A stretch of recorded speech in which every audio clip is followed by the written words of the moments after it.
Elon Musk ने एक नई आर्टिफिशियल इंटेलिजेंस टूल इंट्रोड्यूस की है जो दुनिया को बदल सकता है। इस टूल का नाम है ग्रोक। ये सिर्फ एक और चैटबॉट नहीं है, ये इलन मस्क का विजन है जो एआई को एक नई मंजिल तक ले जाएगा।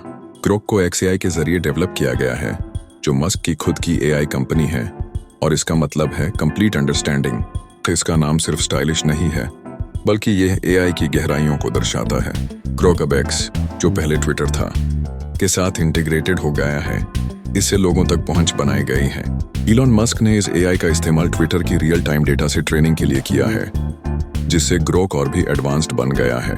आमतौर पर ChatGPT के साथ कंपेयर करें तो हमें कुछ सिग्निफिकेंट डिफरेंसेस नजर आते हैं। ChatGPT काफी कंट्रोल्ड और फिल्टर्ड रिस्पॉन्सेज देता है, जबकि ग्रोक उनसे थोड़ा रेबेलियस है और मस्क के एजी स्टाइल को बिल्कुल रिफ्लेक्ट करता है। यह एआई ह्यूमरस, सार्कास्टिक और अनसेंसर्ड रिप्लाईज देने में मशहूर है। इसका सबसे बड़ा फायदा यह है कि Grok real time X data का इस्तेमाल करके समय से समय तक अपडेट रहता है, जबकि ChatGPT का डेटा काफी हद तक पुराना या आउटडेटेड हो सकता है। ग्रोक प्रोग्रामिंग, राइटिंग और एनालिसिस में भी मदद कर सकता है, लेकिन ये सब कुछ एक मॉडर्न एटीट्यूड के साथ करता है। ग्रोक के फीचर्स में काफी कुछ नया है। यह किसी भी करंट टॉपिक को समझने, न्यूज ट्रेंड्स को एनालाइज करने और विजुअल इनपुट्स को प्रोसेस करने की क्षमता रखता है। ग्रोक का इंटरफेस सिंपल है, लेकिन इसके पीछे एक शक्तिशाली एआई का ब्रेन है, जो सेंसरशिप से आजादी की तलाश में है। इसका मिशन है ट्रूथ सीकिंग एआई को एस्टैब्लिश करना। इलन मस्क के नजरिए के मुताबिक एआई का फ्यूचर में दिख रहा सबसे बड़ा रिस्क और अपॉर्चुनिटी है। उनका कहना है, अगर एआई कंट्रोल से बाहर हो गया तो ये इंसानियत के लिए खतरा बन सकती है। उन्होंने ग्रोक इसलिए डेवलप किया है ताकि ये एआई बायस्ड या मैनिपुलेटेड ना हो सके। उनका एम एक ओपन सोर्स, ऑनेस्ट और रियल टाइम एआई सिस्टम बनाने का है, लेकिन खुद से ये सवाल उठता है कि क्या ग्रोक हमें प्रैक्टिकल ट्राइफल्स में सपोर्ट करेगा या दर्द दिलेगा। हर दिन नए एआई टूल्स नए चांसेस और खतरे लेकर आ रहे हैं।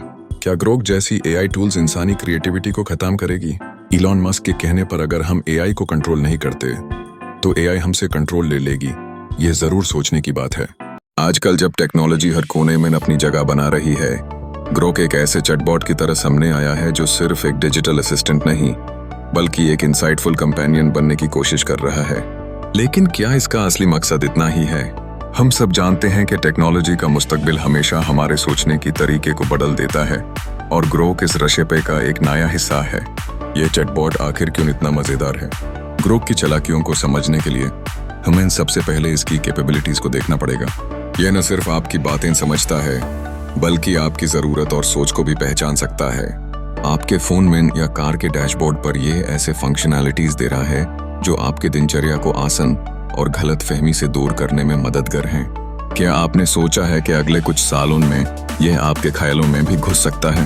हाँ, ग्रोक इसी तरह से आपके दिमाग की हरकतों पे घूर करेगा। क्या यह ख्याल आपको बुलंद करेगा या फिर आपको चिंता में डाल देगा? ChatGPT, जो एक ट्रेडिशनल कॉन्वर्सेशनल मॉडल है, अब एक चैलेंज का सामना कर रहा है। क्या ग्रोक उससे आगे निकल सकता है? इसमें कोई शक नहीं कि टेक्नोलॉजी हर रोज इवॉल्व हो रही है, लेकिन ग्रोक की वर्सेटिलिटी और अंडरस्टैंडिंग इससे अलग था। ये किसी भी अदर चैटबॉट की तरह सिर्फ सवालों के जवाब देने में ही नहीं, बल्कि आपकी फीलिंग्स और इमोशनल स्टेट को समझने में भी कामयाब है। यह आज भी हमें अपने क्वेश्चंस पूछने पर मजबूर करता है, लेकिन अगले कुछ दिनों में क्या ये आपकी सोच को समझने की कोशिश करेगा? आखिर में हमारा सवाल है, ग्रोक क्या हीरो है या विलन? कुछ लोग इससे एक मददगार एआई समझकर उसकी तरफ देख रहे हैं, जबकि दूसरी तरफ कुछ लोगों का ख्याल है कि इसके होने से इंसानियत के असली जज्बात खत्म हो सकते हैं। आखिर में ये आपकी सोच पर है। क्या आप ग्रोक को एक दोस्त की तरह समझेंगे या इससे अपनी प्राइवेसी के लिए खतरा? हमें कमेंट्स में बताएं, और अगर आपको ये वीडियो पसंद आए तो लाइक, शेयर और सब्सक्राइब करना न भूलिए।